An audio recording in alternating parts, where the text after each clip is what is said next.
Okay, chapter 6 of book 2. Not a whole lot happens here, but we do have a tremendous amount of just creative writing that I think we need to make sure we point out. This is a great example of Dickens's use of literary devices to set up what's going to happen next. So this next chapter is set in Dr. Manette's in Lucie's house. They live in a quiet corner not far from SoHo Square in London. And SoHo Square is just a little bit northeast of Mayfair. Mayfair is like the central business district and shopping area. Oxford Circus, Piccadilly Circus, Regent Street, that's kind of a central area where tourists tend to go. This would be just a little northeast of there, and it's a little bit quieter. It's also near the theater district. And it starts off with Mr. Lorry walking to have supper with Dr. Manette and Lucie, and he lives in Clerkenwell, which is a neighborhood a little further northeast of this area. And looking at a map, it's about a 30-minute walk. So he is a typical Londoner. He is not too old to walk around the city. Clearly, he is fit. He talks about on Sundays, he often goes out for a walk before dinner if it's nice with Lucie and Dr. Manette. If it's an icky Sunday where it's cold and rainy, he goes to visit them just to get through the day. And he even goes sometimes because he has a problem or a doubt that he wants to resolve. And he knows that talking with Dr. Manette will help him because he's a wise man. So it does talk here quite a bit about how it's such a quaint corner. It's very quiet. There's very few buildings there. Dr. Manette's and Lucie's home is like on the second, has like 2 levels within like an older brick building, and that there are other businesses and stuff in that building, probably on the first floor. But right here it does say, it was a cool spot, staid and cheerful, a wonderful place for echoes, and a very harbor from the raging streets. So this reads as a symbol to me, just, echoes. This is going to come up again and again. This is going to be a motif that's going to end up symbolizing something a little bit more significant. But they're just saying here, or Dickens is just saying here, that he lives in a safe place now. He is no longer tormented by his past, and he's protected in this place. And it says that Dr. Manette occupies 2 floors. This is just like, as I was telling you, a description of the building and the fact that other people do live there, but they don't really ever see or hear them. It also says here that Dr. Manette is practicing medicine again. People have heard of him, and over time, people who know of his past reputation have come to see him. He is scientifically knowledgeable. He's doing small experiments, and he's treating patients. And so it's just enough to make a small living. Then when Mr. Lorry arrives there, he rings the bell and he comes upstairs, and he is first greeted by Miss Pross, because Lucie and Dr. Manette are not there. At least they're not in the main room where he's visiting. And he spends some time just looking at the apartments, the rooms where they live. And even though Dr. Manette and Lucie don't have a lot of money, this whole paragraph here is just describing how nicely the apartment is decorated. So she has good taste, she's inspired, she's creative. That's kind of the details here. It talks about the rooms specifically. He walks into the best room, which is the first room, which is where Lucie's birds and flowers and books and desk and work table and a box of watercolors can be found. The second room is where the doctor sees patients. It's his consulting room, but it's also used as the dining room, which would never happen today. And the third room is the doctor's bedroom. And in the corner is the shoemaker's bench and the tray of tools that he had in Paris in that little garret where he was staying, and also that he had in prison. So this is an important detail. In fact, all these details could be on quiz questions, but it's important to know that he still has his shoemaking tools in his bedroom. And Mr. Lorry wonders about that. He says, I wonder that he keeps that reminder of his suffering. Like, why does he have it there? And so then Miss Pross walks in and interrupts him, and she says, what do you wonder about? And he says, I just should have thought, and he doesn't finish his statement here, and Miss Pross kind of berates him. Oh, pooh, you should have thought. I mean, I think we know what he would have thought. He's thinking, why does he have it? Like, he shouldn't have it. It's probably dangerous. Perhaps, he might pick it up and start trying to make shoes again. That might be one reason. And so they kind of exchange little pleasantries here. And then Miss Pross shares that she's upset about something. She's upset about her ladybird, and that's what she calls Lucie. And the reason she's upset, she says, is because so many people come to the house. And of course, over the course of this conversation, we'll discover that a lot of these people are coming to see Dr. Manette, but some of them also were coming to see Lucie. And what's interesting here is that she blames Mr. Lorry for this. She says all sorts of people who are not in the least degree worthy of the pet are always turning up. When you began it, Mr. Lorry, I began it, Miss Pross? Didn't you? You brought her father to life. Oh, if that was beginning it, said Mr. Lorry. And then Miss Pross says sarcastically, it wasn't ending it. I say when you began it, it was hard enough. Not that I have any fault to find with Dr. Manette, except that he is not worthy of such a daughter. So in Miss Pross's eyes, nobody is worthy of Lucie. And she says, but it is doubly and trebly hard to have crowds and multiples of people turning up after him to take Ladybird's affections away from me. So she's jealous because I'm sure we can infer that Lucie would be nice to the patients who come to see Dr. Manette and that she would welcome them into their home. And so she definitely feels jealous for that. And she also shares up here that she started taking care of Lucie when Lucie was 10 years old. So we don't really know who took care of Lucie between the ages of 2 and 8. But she says that, she's been paid to take care of Lucie all that time. And she also says over here that she wouldn't do it for the money. I mean, she loves taking care of Lucie. They have a very strong bond. And Mr. Lorry recognizes that she's someone who does things for love and passion, not just for money. And then she goes on to say that there will never be a man worthy of Lucie, except for maybe her brother, if he hadn't made such a mistake in life. And so this is a very, very minor character, but Solomon, this could be a question on a quiz.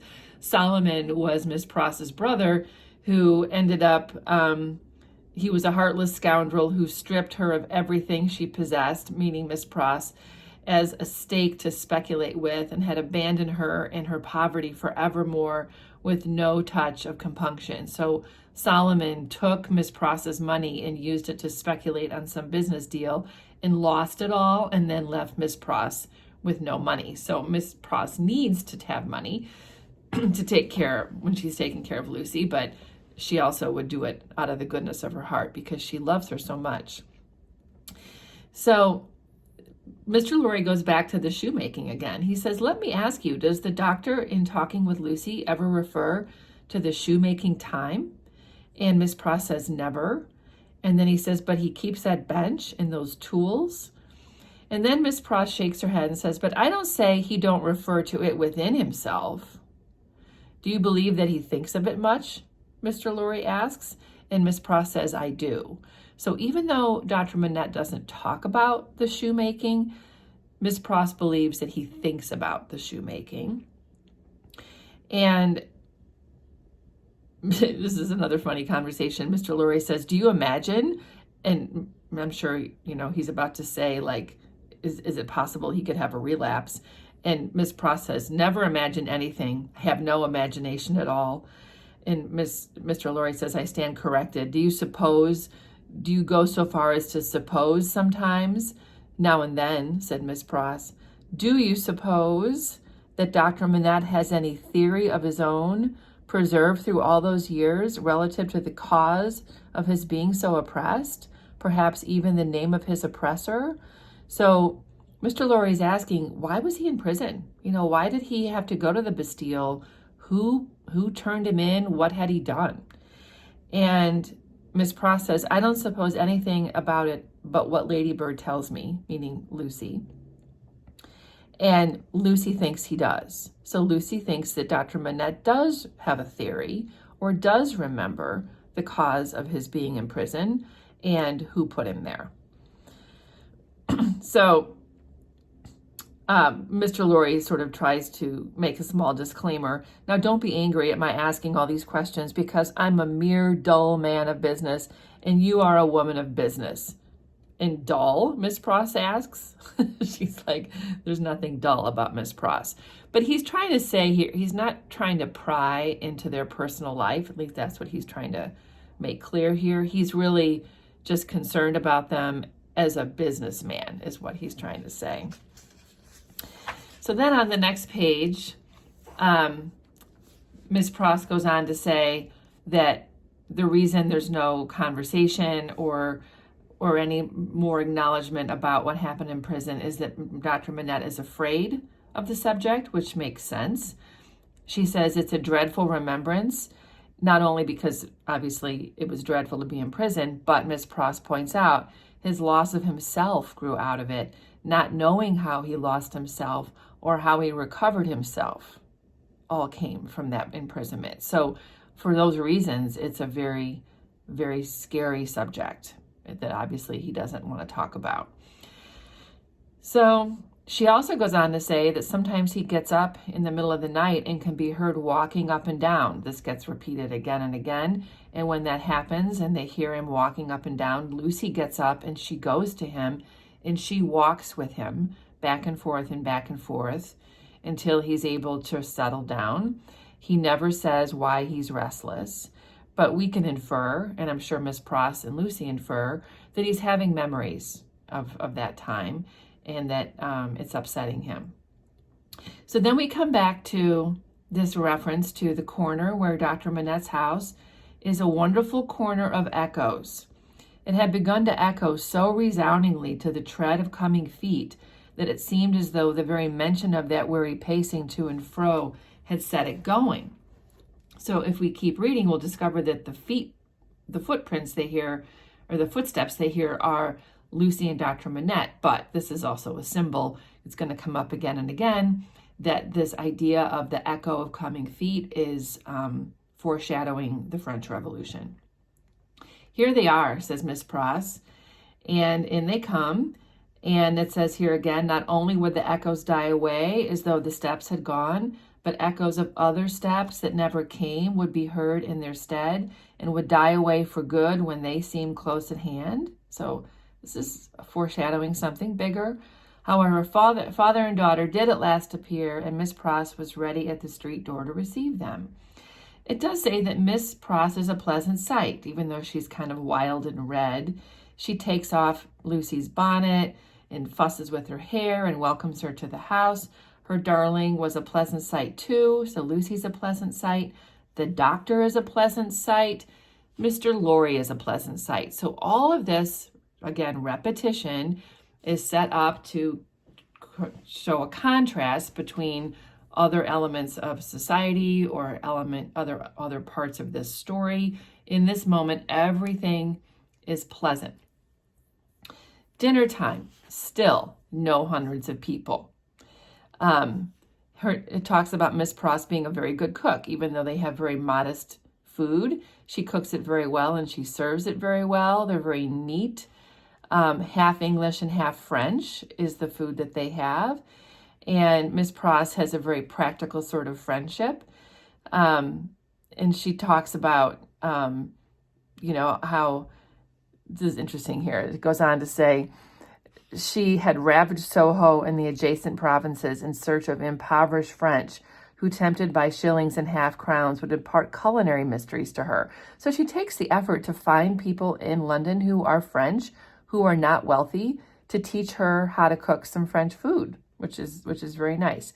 Then we have another reference to pleasant. The dinner was pleasant. Lucie's face is pleasant. Everyone is happy. But here's a contrast. It was an oppressive day, meaning hot. And after dinner, Lucie proposed that the wine should be carried out under the plane tree and they should sit there in the air. So they go outside to finish drinking the wine. She's very attentive to Mr. Lorry and keeps his glass full. Still, the hundreds of people did not present themselves. Mr. Darnay presented himself, so he shows up. But he was the only one. And notice the capitalization of one, which creates a symbolic sort of identity for Mr. Darnay. Dr. Manette received him kindly, and so did Lucie, but Miss Pross suddenly became afflicted with a twitching in the head and body, so she doesn't like him. She recognizes that perhaps he is actually there for Lucie, unlike the other people who might be coming to see Dr. Manette. The doctor's in his best condition, looking very young. He'd been talking all day on many subjects and with unusual vivacity. "Pray, Dr. Manette," said Mr. Darnay, "have you seen much of the Tower?" So this is referring to the Tower of London. In fact, it's still there. It's quite a tourist attraction. It was the most massive prison in London, and it held many aristocrats, people who, had done things. I mean, all kinds of people died there. So this is an interesting story that Darnay chooses to tell. And he goes on to say, "I have been there, as you remember." So this is where Darnay had been held in prison while he waited for his trial, in another character, and not in a character that gives facilities for seeing much of it, because he was obviously in his own little cell. But he heard a story about the Tower of London while he was there. And Lucie says, "What was that?" So right away, I'm thinking, maybe we shouldn't be telling stories about prison with Dr. Manette there. I'm also wondering why Lucie doesn't shut down this conversation. She must not have told Darnay what happened with her father. That's all I can think here.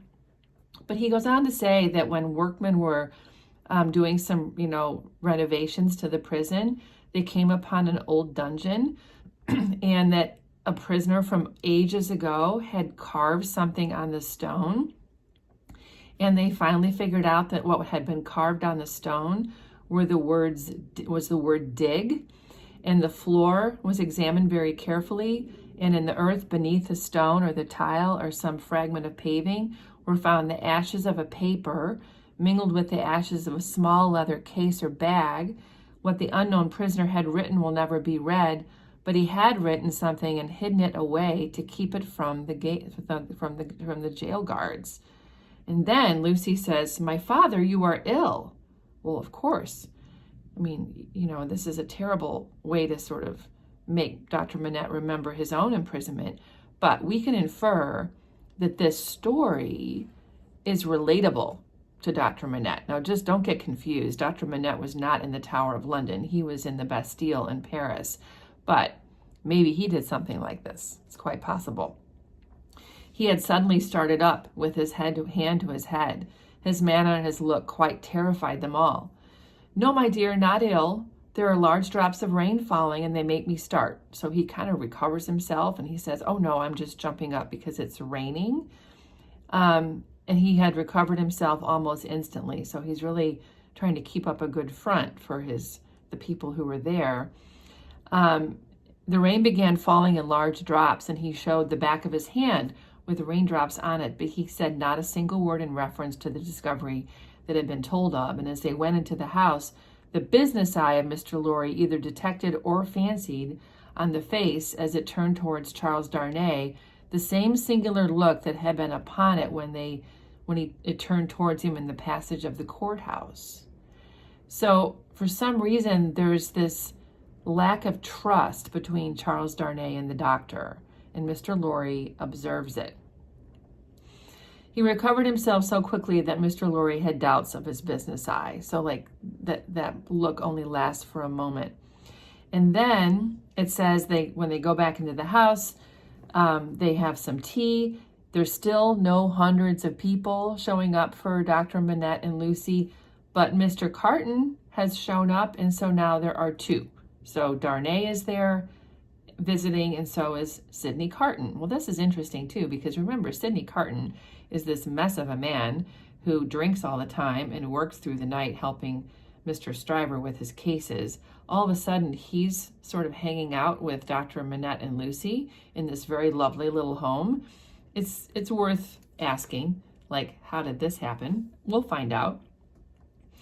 The night was so very sultry, so hot. They sit with the doors and windows open. So remember, a lot of times weather can be a symbol for something. So it's oppressive. There's the echoes of people coming, which can be ominous. It's starting to rain, and then it also ends up becoming like a full-on storm. So the raindrops are falling heavy, large, and few. It comes slowly. It comes surely, said Carton. So they're talking about the storm, but they're also talking about something else. This is Dickens's way of foreshadowing again the coming of the revolution. They spoke low as people watching and waiting mostly do. So I'm thinking of, back in Paris when we were in the wine shop and Monsieur Defarge was talking to Jacques I and Jacques II and Jacques III. They were the revolutionaries quietly planning. That's what this makes me think of. They watch and they wait for the lightning, which again is a sort of a war reference.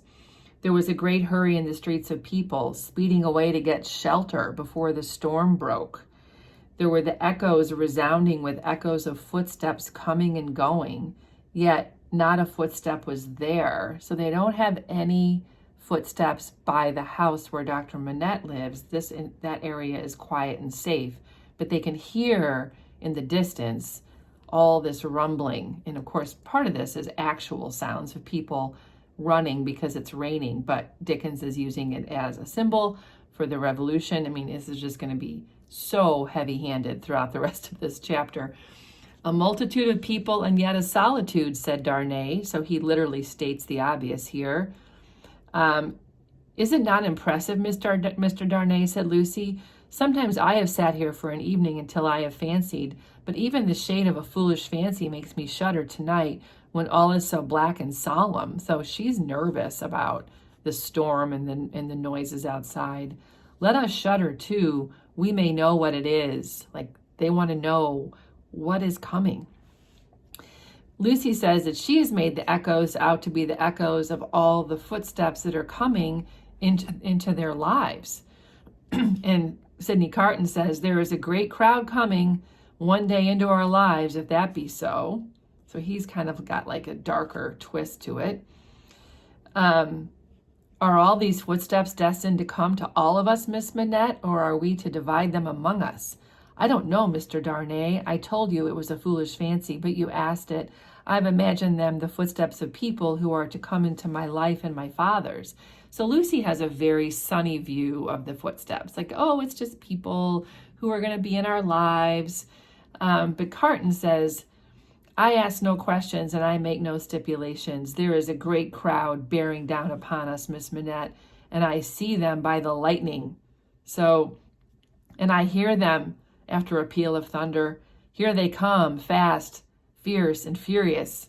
So he's scaring the heck out of them. Sidney Carton is talking supposedly about just people outside running in for shelter. But obviously here he's talking about the tremendous violence that will come from the revolution. So finally, the rain dies down a little bit.